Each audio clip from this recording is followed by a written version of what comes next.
امام حسین پاک سرکار نے صبر کیا.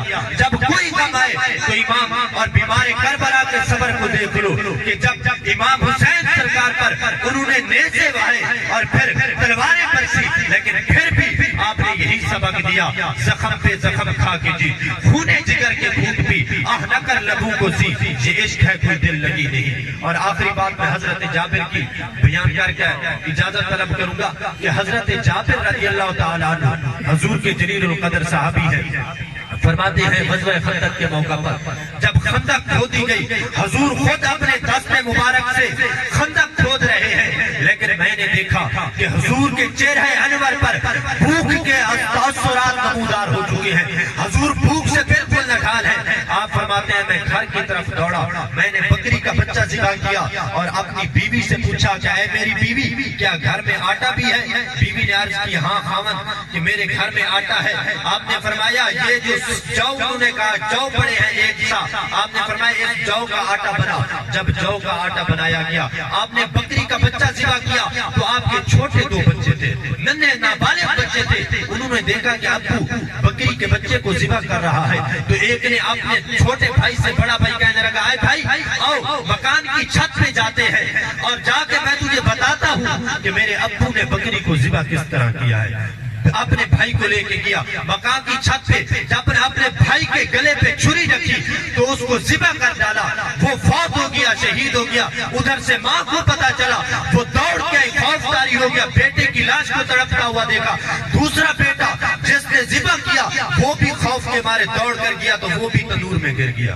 دونوں بیٹے شہید ہو گئے. ایک ہی گھر میں دو بچوں کی بیک وقت شہادت ہوئی تو پھر بھی ان کا صبر دیکھو.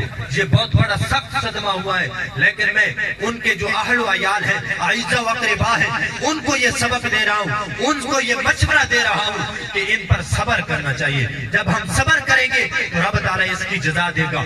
تو بلا تاخیر تو جب حضرت جابر کی بیوی کو پتا چلا، انہوں نے اپنے بیٹوں کو ایک چارپائی پہ رکھا، اوپر پھر کمبل اوڑھ دیا اور پھر جب حضور آئے، مکان چھوٹا تھا، بہت واقعہ طویل ہے، بالکل مختصر کر رہا ہوں، لہٰذا کھانا وغیرہ کھلا دیا سب صحابہ کو. حضور خود کھانا برتا رہے ہیں اور حضرت جابر روٹیاں تقسیم کر رہے ہیں. جب روٹیاں تقسیم ہوگی حضور نے فرمایا آپ میرا کھانا لے آؤ. جب کھانا آ گیا تو حضور نے فرمایا اے جابر اپنے دو بچوں کو بھی بلاؤ، وہ تو بچے شہید ہو گئے تھے. حضور نے فرمایا اپنے بچوں کو بھی بلاؤ. جب وہ دوڑ کے گیا اپنی بیوی سے کہنے لگا اے میری بیوی، حضور فرما رہا ہے کہ میں نے تیرے بچوں کے ساتھ کھانا کھانا ہے. وہ اس نے کہا کہ اے میرا خاوند، وہ تو سوئے ہوئے ہیں، وہ تو نیند کے عالم میں ہیں. پھر واپس کیا، عرض کی یا رسول اللہ میرے بچے سوئے ہوئے ہیں، وہ تو سونے کے عالم میں ہیں، وہ تو نیند کے عالم میں ہیں. پھر حضور نے فرمایا مجھے قسم ہے اس رب کائنات کی جس کے قبضہ قدرت میں میری جان ہے، میں تیرے بچوں کے بغیر کھانا بھی نہیں کھاؤں گا. وہ تو شہید ہوئے پڑے تھے. پھر جب آیا اور پھر اپنی بیوی سے کہا تو بیوی کہنے لگی کہ اے خاوند وہ سوئے ہوئے ہیں، لیکن وہ پھر دوڑ کے گیا.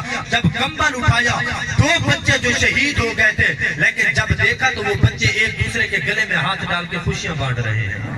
تو یہ صبر کا رب تعالیٰ نے جزا دیا. تو میں سب اپنے دوستوں سے یہی عرض کروں گا جن کے گھر میں یہ حادثہ پیش آیا ہے کہ خدا را اپنے صبر و تحمل سے کام لینا.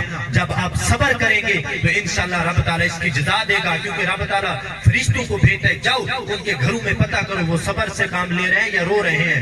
جب رو رہے ہوتے ہیں تو فرشتے عرض کرتے ہیں یا اللہ وہ تو واویلا کر رہے ہیں. رب فرماتا ہے میں نے ان سے یہ ثواب چھین لیا ہے اور پھر ان کو اس کا گناہ بھی ہوگا. جب وہ صبر کرتے ہیں تو رب تعالیٰ فرماتا ہے اے ملائکہ گواہ ہو جاؤ، میں نے اس کی بھی بخشش فرما دی جو چھوڑ گیا ہے اور ان کو بھی میں نے ثواب عطا فرمایا.